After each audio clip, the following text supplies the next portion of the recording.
அவர் திருப்பத்தூரிலே வழக்கறிஞராக பணியாற்றிய பொழுது அந்த திருப்பத்தூர், கிருஷ்ணகிரி, அந்த வேலூர் மாவட்டங்களில் மிகப்பெரிய காவல்துறை வன்முறை கவிழ்த்தப்பட்டது. நக்சலைட்டுகளை ஒழிப்போம் என்ற முறையில் ஆபரேஷன் அஜந்தா என்ற ஒரு திட்டத்தை இந்த காவல்துறை நிறைவேற்றியது.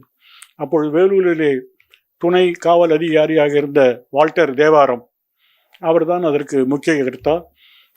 அவர் செய்த அந்த பல கொடுமைகளை எல்லாம் வெளிக்கொண்டு வர வேண்டும் என்று தோழர் பக்தவச்சலம் இங்கே இருந்த PUCL என்ற மக்கள் உரிமை கழகத்துடைய அமைப்பை கேட்டுக்கொண்டார்கள். அப்போ அந்த PUCL சார்பாக சென்னையிலிருந்து ஒரு உண்மை அறியும் குழு இங்கிருந்து சென்றது.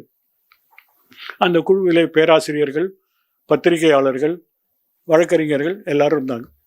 இந்த குழு ஜோலார்பேட்டையிலிருந்து திருப்பத்தூர் சென்று ஒரு விடுதியிலே அவர்கள் இடம் அமைத்துக்கொண்டு பிறகு காலையில் செல்லலாம் என்று திட்டம் போட்டபோது அந்த விடுதியின் வாசலில் மிகப்பெரிய அளவில் காவல்துறையினர் கூட்டப்பட்டு அவர்களெல்லாம் உடை அணிந்திருக்கவில்லை, சீருடை அணிந்திருக்கவில்லை, மப்டி என்று சொல்லக்கூடிய சாதாரண மக்கள் போல் இருந்தார்கள். அவர்கள் இந்த உண்மை அறியும் குழுவை தாக்கி இதையெல்லாம் ஏற்பாடு செய்த வால்டர் தேவாரம் தான் அதற்கு முக்கியமான காரணம். அவர்கள் யாரையும் அந்த ஊருக்குள் விடக்கூடாது, எந்த விதமான தொடர்பும் அவர்கள் வெளியே உலகத்துடன் ஏற்படுத்தக்கூடாது, இல்லை என்றால் அவர்கள் நக்சலைட்டை ஒழிப்பேன் என்று சொல்லி சாதாரண மக்களை எல்லாம் வேட்டையாடியதெல்லாம் வெளியிலே வந்துவிடும் என்ற பயம் இருந்தது. இந்த உண்மை அறியும் குழுவால் வேறு ஒன்றும் செய்ய முடியவில்லை. உடனே ஜோலார்பேட்டை சென்னை வந்து விட்டார்கள்.